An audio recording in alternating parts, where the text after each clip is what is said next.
Good morning. My name is Dana Vente. I'm the United States Attorney for the Eastern District of Virginia, and I'm here with Assistant Director Andrew McCabe from the Federal Bureau of Investigation's Washington Field Office, and Leon Black and Ted McIntyre from the Prince William County Police Department.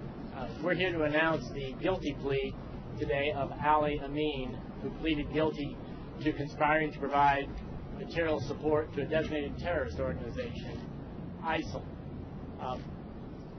Mr. Amin's primary means of providing that support was through social media, and I think it's important to note that law enforcement has seen an unprecedented use of social media by ISIL. They're just kind of flooding the airwaves, so to speak. But Mr. Amin, he used two primary ways of using the social media, and one was to try and garner financial support for ISIL, and that included directing people how to use Bitcoin and how to use Bitcoin anonymously. He also engaged in recruitment of people to try and get them to go to Syria to fight with ISIL. Between June of 2014 and February of 2015, he gained over 4,000 followers on Twitter and sent over 7,000 tweets as part of his campaign to support ISIL. I think it's important to note that he also successfully recruited an individual, Reza Niknejad, and he was charged yesterday. He's actually traveled to Syria. He was charged with conspiracy to provide material support to a designated terrorist organization and conspiracy to murder or injure people in a foreign country. I think the case has some importance to show that the department continues to investigate and prosecute those who will support a designated terrorist organization with social media. To date, the department has filed charges against almost 50 people for this. So that's an important fact for you all to note, I think. And so we'll continue to kind of be vigilant in trying to protect the public by these investigations. As I conclude, I just want to thank the special agents from the Federal Bureau of Investigation who worked on the case, the police officers from the Fairfax County Police Department, and the prosecutors from my office, Assistant U.S. Attorney Michael Benary and Special Assistant U.S. Attorney Carolyn Fried. So now I'll turn the microphones over to Assistant Director McCabe. Good morning. My name is Andrew McCabe, and I'm the Assistant Director in charge of the FBI's Washington Field Office.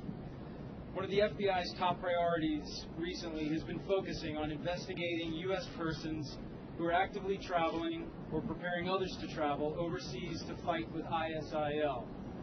ISIL and their followers around the world are using the popularity of social media to recruit and facilitate direct contact with those who would support their terrorist organization.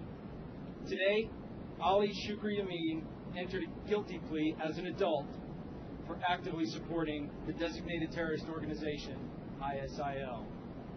This is the latest in a series of arrests by the FBI and the Joint Terrorism Task Forces around the country of individuals supporting ISIL. Through an increasing online presence, ISIL propaganda has become exponentially more accessible to a larger demographic of people. The FBI received information that Amin was communicating online with known and unknown individuals and believed to be members of ISIL, and that Amin was supporting violent jihad. The radical ideology that Amin espoused was accessible to the public. Amin worked to create a prolific online presence that included more than 4,000 followers on his Twitter account. Using the moniker Amriki Witness, Amin was an influential online figure who inspired individuals who wanted to financially support ISIL.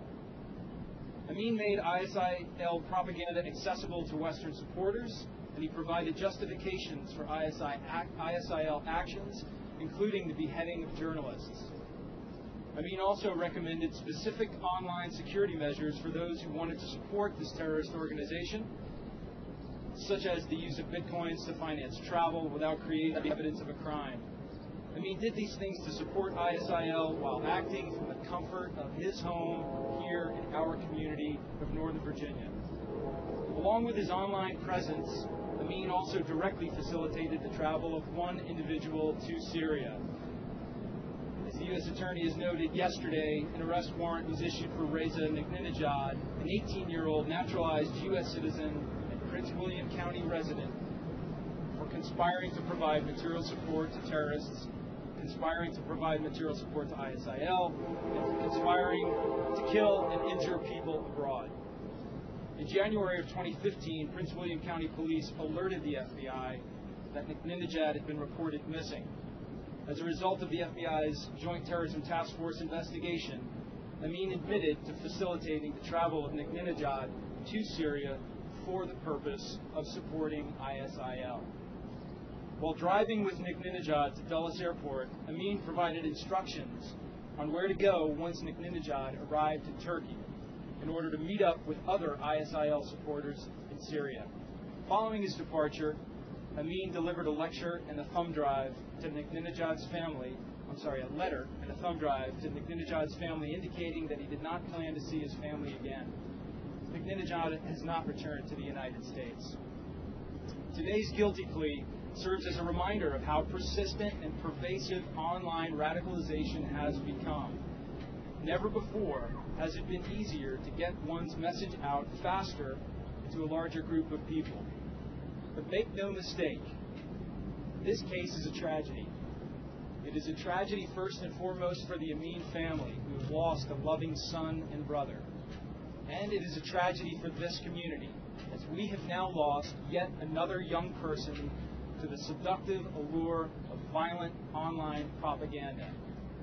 Ali Amin was a promising young person living here in our community. He's intelligent, he's articulate, he was very involved with his family, very involved with his local mosque, supportive of his siblings, supportive of other children at the mosque. But Ali Amin was brought into this seductive, destructive ideology by the material he consumed online. As a result of this case, I would like to urge parents to be aware of your sons and daughters' activity online. Do not underestimate the influence that social media access can have on our impressionable youth, whether it's drugs, gangs, cyberbullying, and unfortunately now terrorism. We don't want to lose any additional individuals to these threats. The FBI is actively working with community members, school superintendents, and principals to highlight this evolving threat. I would also like to note that we coordinated our investigative efforts through the Prince William County Police Department and through the school district. I want to be perfectly clear. At no time during this investigation was there any threat to the local schools or to the community. I want to thank the special agents, intelligence analysts, members of the Washington JTTF, and of course the prosecutors for their tireless efforts in getting us here today. And with that, I'll open it up for questions. How many juveniles have been prosecuted in this manner? I don't have that number for you. Is this the first one? It is not. We are actively running down those leads, but that's not something I can discuss with you at this point. And how do you say that he's done any action whatsoever, any violent act? I can't comment on that. How helpful has this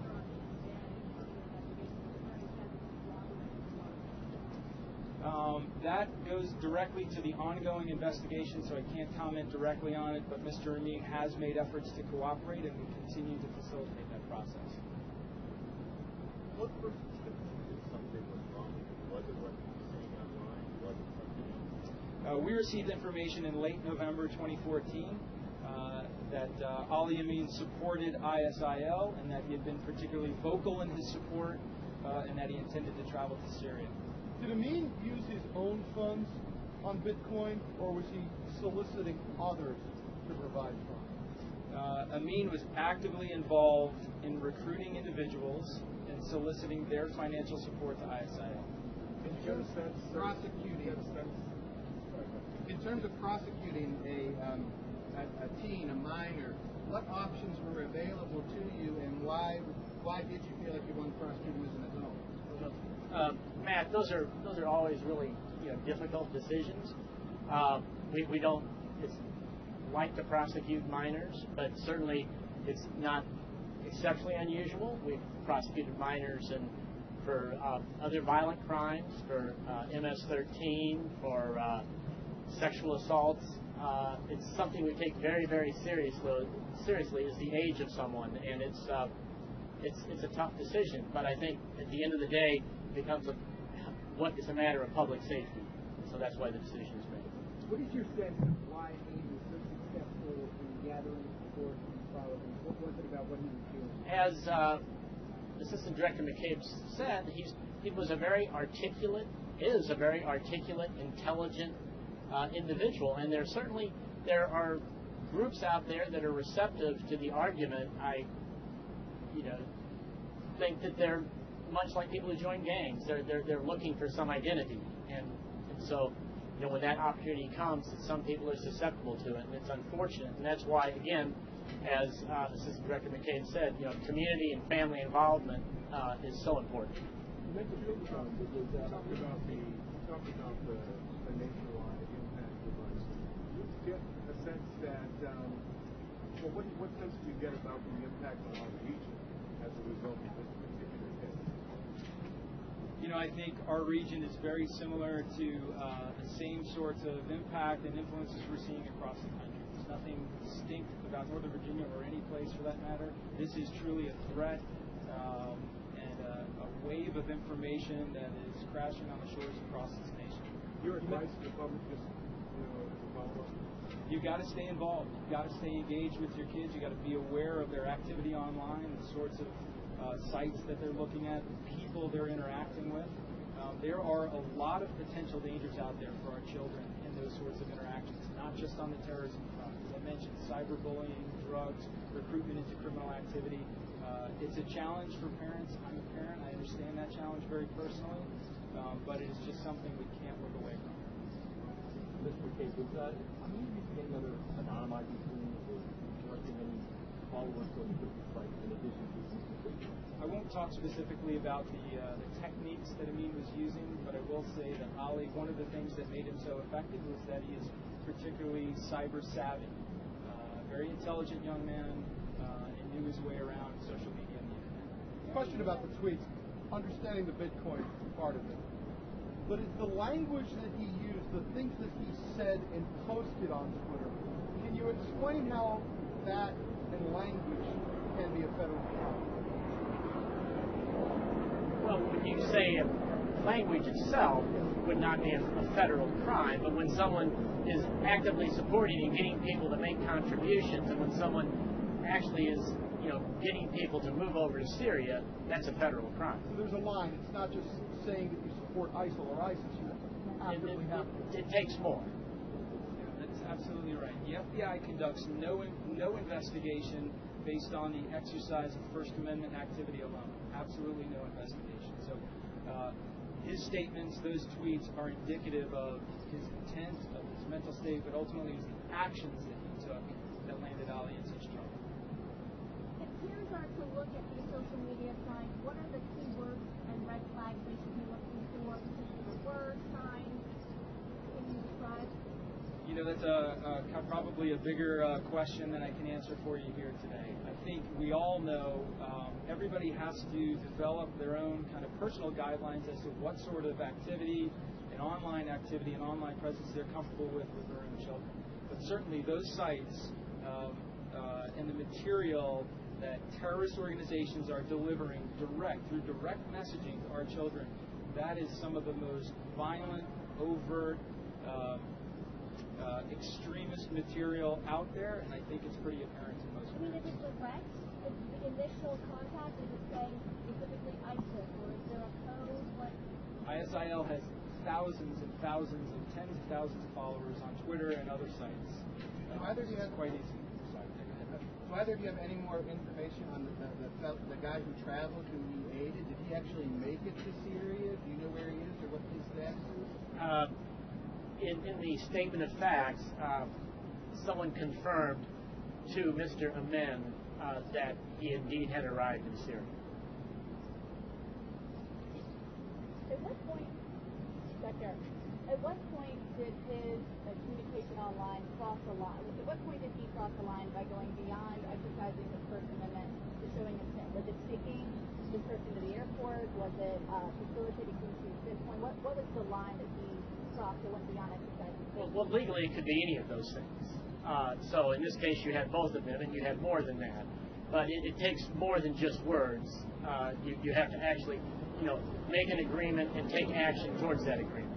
And during the investigation, were you at all inhibited by encryption? Were there places that you were communicating that you weren't allowed, that you couldn't get to because of data encryption? In other words, messages he was doing beyond front-facing stuff. I won't talk about that with respect to this case specifically. However, that is one of the biggest challenges that we face in these investigations across the country right now, is that transfer to oftentimes to encrypted applications that deliver encrypted messages person to person. Those are as a result of our challenges with encryption technology. Many of those communications are beyond our reach. Last question. How much was he able to raise? How much money was he? Matt, The person who got overseas, was he also a senior now on high school? Say how early in the I don't want to go anything past that's in the court documents. First or minor? I don't have any idea. When you say a minor, I don't understand it. For a kind of No, I do not believe so. Thank you all.